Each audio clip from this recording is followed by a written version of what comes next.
ಸಂಸತ್ತಿನ ಬಜೆಟ್ ಅಧಿವೇಶನದ 4ನೇ ದಿನದ ಕಲಾಪ ಈಗ ಆರಂಭವಾಗಿದೆ. ಬೆಳಗ್ಗೆ ರಾಜ್ಯಸಭೆ ಕಲಾಪ ಆರಂಭವಾಗುತ್ತಿದ್ದಂತೆ ಇತ್ತೀಚೆಗೆ ನಿಧನರಾದ ಮಾಜಿ ಸದಸ್ಯೆ ಜಮುನಾ ದೇವಿ ಅವರಿಗೆ ಶ್ರದ್ಧಾಂಜಲಿ ಸಲ್ಲಿಸಿ 2 ನಿಮಿಷ ಮೌನ ಆಚರಿಸಲಾಯಿತು. ಸಭಾಪತಿ ಎಂ ವೆಂಕಯ್ಯನಾಯ್ಡು ಅವರು ಜಮುನಾ ದೇವಿ ಅವರ ಕೊಡುಗೆಯನ್ನು ಸ್ಮರಿಸಿದರು.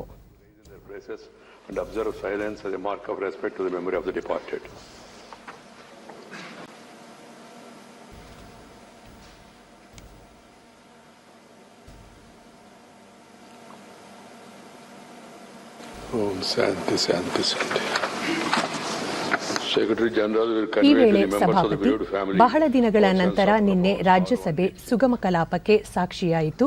ರಾಷ್ಟ್ರಪತಿ ಅವರ ಭಾಷಣದ ವಂದನಾ ನಿರ್ಣಯದ ಮೇಲೆ ಗುಣಮಟ್ಟದ ಚರ್ಚೆ ನೋಡುವಂತಾಯಿತು. ಅಧಿವೇಶನದ ಉಳಿದ ಭಾಗ ಇದೇ ರೀತಿ ಉತ್ತಮ ಚರ್ಚೆಯಿಂದ ಕೂಡಿರುವ ನಿರೀಕ್ಷೆ ಇದೆ ಎಂದು ಹೇಳಿದರು. ಬಳಿಕ ಕಲಾಪ ಆರಂಭದಲ್ಲಿ ಕಾಗದ ಪತ್ರಗಳ ಮಂಡನೆಯಾಯಿತು.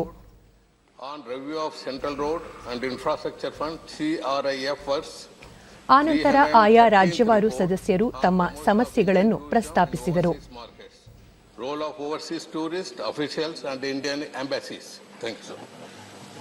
Respected Chairman, sir, with your permission, I rise to lay on the table of the House a copy in English and Hindi of the 4th report of the Joint Committee on Office of Profit as listed against my name in today's revised list of business. Thank you, sir. Report of the Department related to Parliamentary Standing Committee on Energy.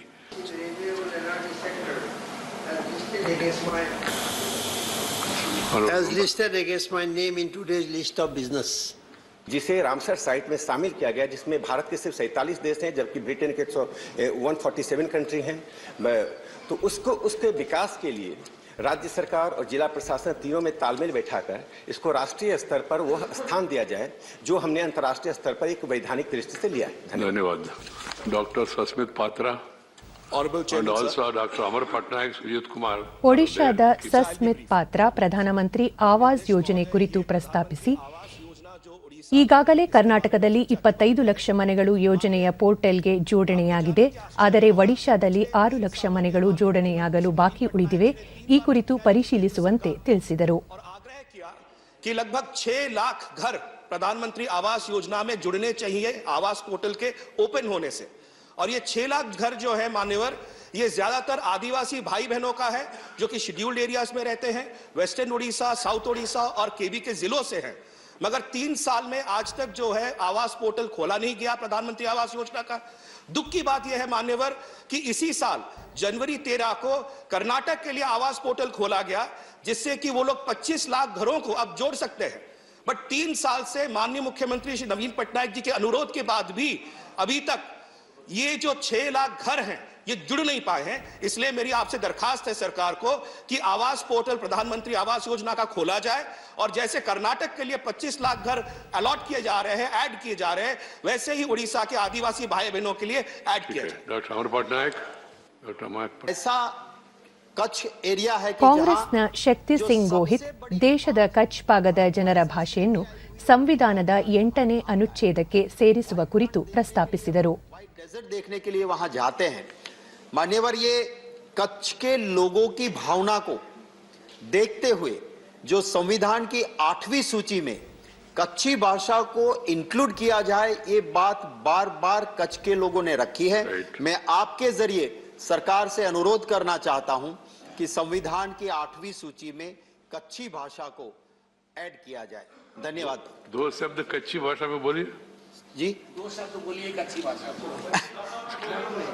किया आयो that's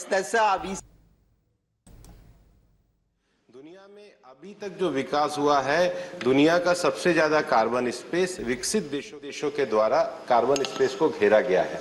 इसलिए जिम्मेदारी उनकी है और भविष्य में ऊर्जा उत्पादन के लिए रिन्यूएबल एनर्जी में जाने के लिए भारत ने अपने 50% लक्ष्यों को भी वहां पर घोषित किया है और भारत ने रिन्यूएबल में 40% के लक्ष्यों को प्राप्त भी किया है.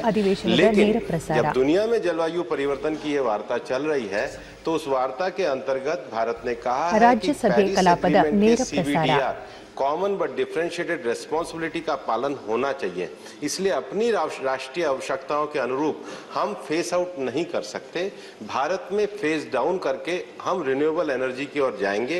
ये प्रिंसिपल दुनिया के सभी विकासशील देशों ने स्वीकार किया है और उसको भारत के द्वारा रखे गए सारे विषयों को जो माननीय प्रधानमंत्री जी ने पूरी दुनिया के सामने एनवायरमेंट फ्रेंडली लाइफस्टाइल का जो मंत्र दिया है, जिस पर दुनिया को आगे बढ़कर हम दुनिया को जलवायु परिवर्तन के संकट के साथ बचा सकते हैं, उसी को पालन करते हुए सब लोगों ने स्वीकार किया कि फेस आउट उचित नहीं है। फेस डाउन के माध्यम से ही विकासशील देश अपने राष्ट्रीय लक्ष्यों को प्राप्त कर सकते हैं। धन्यवाद। Doctor Shantanu Sen.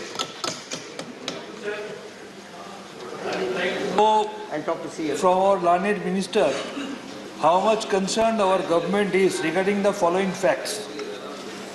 As per the data provided by Yale University Environmental Performance Index, out of 180 countries, India ranks 168th. So far the mostly polluted countries are concerned, India ranks 5th in the world. Amongst Asian countries, India ranks 3rd. And unfortunately, out of the most polluted 10 metropolitan cities in the world, India is having 3, and Delhi happens to be the most.